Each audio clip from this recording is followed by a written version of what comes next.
Hola, buenas. Este video lo quería hacer hace bastante tiempo.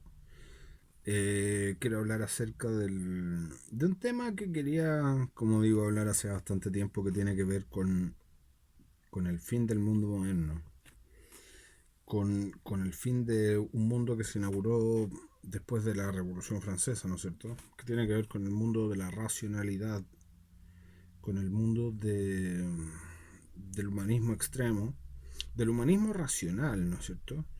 Que tiene mucho que ver con la Revolución Francesa, con el intento de racionalizar todo, dejar atrás a Dios, por decirlo de alguna manera, dejar atrás lo superhumano para involucrarse ya en lo racional, ¿no es cierto? Que fue, digamos, muy ejemplar con la Revolución Francesa, que es la cumbre máxima del intento de racionalismo, y que luego prosiguió con el liberalismo y el marxismo, que son hijos pródigos, digamos, de la Revolución Francesa, incluso el nazismo, los fascismos, en gran medida también, ¿no es cierto? No solo desde un punto de vista de la planificación central del Estado, sino que incluso a nivel filosófico tiene que ver con la racionalidad, con la máxima racionalización. Bueno, ya llegamos al fin de eso. O sea, los procesos históricos nunca son de un día para otro, ¿no es cierto? Esto en parte comienza con algunas ramas filosóficas neomarxistas, se puede decir, o postmarxistas, de mayo del 68, el deconstructivismo, ¿no es cierto? Había una señal con la escuela de Frankfurt, con el, con el psicoanálisis aplicado al marxismo, pero se decanta, digamos, en los años 60 en la universidad en Francia y el llamado movimiento postestructuralista de Derrida y otros, ¿no es cierto? Lo que es el posmodernismo plenamente. Lo interesante de esto es que hay mucha gente que no lo entiende, mucha gente que sigue pensando la política en términos del mundo moderno, en términos racionales o racionalistas o racionalizadores, y eso no va más, ya se murió, ya se fue. O sea, incluso las elecciones actuales en Chile, así como las últimas elecciones en Estados Unidos y las penúltimas elecciones en Estados Unidos y la antepenúltima elección en Estados Unidos, tienen que ver con la vuelta a la tribu, con el identitarismo, ¿no es cierto? Que es digamos, volver a términos premodernos, ¿no es cierto?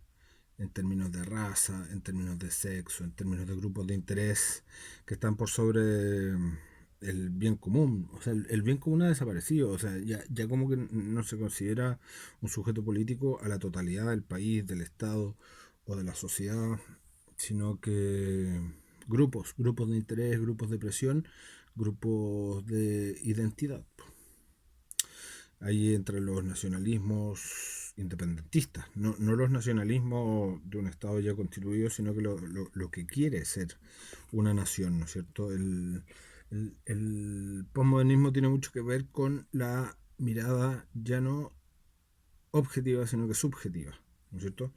Es la muerte del racionalismo y es digamos, el racionalismo mató a Dios, ¿no es cierto? Mató a lo que está más arriba de nosotros desde un punto de vista de la fe.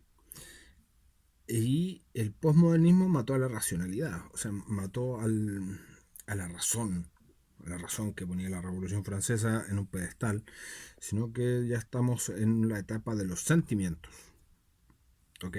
La forma superadora a nivel filosófico de la racionalidad, de la ultrarracionalidad, es lo subjetivo, es lo sentimental, y esa es la vara de medir al día de hoy. Entonces no tiene mucho que ver con el país al que uno pertenece, sino cómo uno se siente, a qué uno se siente. Entonces hay gente que no tiene nada de mapuche y anda con banderas mapuche y, y eso a su vez genera una reacción, ¿no es cierto? Así como llegó Obama a la presidencia representando, digamos, esta nueva política posmodernista, hablándole a las minorías, hablándole a los negros, hablándole a las mujeres, hablándole a los latinos, hispánicos, ya al porcentaje de raza blanca que se siente compasivo con respecto a ellos por un supuesto maltrato histórico, que puede ser cierto, pero no de las generaciones actuales, sino que de lo que ha sido, digamos, una deuda histórica, como lo llaman los posmodernos. Pero esto tiene un correlato, o sea, o una contra, no diría una contramanifestación, porque también es parte de lo mismo, que es la vuelta de mano. O sea, así como ganó Obama, luego ganó Trump. Así como ganó un negro de centro izquierda, luego ganó un blanco de derecha. Y es parte de lo mismo, digamos, es política netamente identitaria. Y fuera del sistema, o sea, y esto por mucho que hay gente que lo intente controlar o utilizar de manera de manera de sacarle rédito por un lado, siempre va a tener una contraparte. Y eso lo estamos viendo en Chile también. Hace muchísimo tiempo que no se hablaba acerca de los orígenes ni de los papás de los candidatos, pero se habla de que los papás de José Antonio Caz eran nazis, o se habla de que el abuelito materno de Jasna Proboste era indígena de Aguita, o se habla de que Boric viene de una familia acomodada. Entonces ya ni siquiera es la clase a la que se representa o a la que se pertenece, sino que es de qué segmento de la población vienes y quiénes fueron tus papás y tus abuelos y etcétera. Entonces esto es política identitaria, es política del siglo XXI plenamente. Porque los siglos en política y en historia no se correlacionan directamente con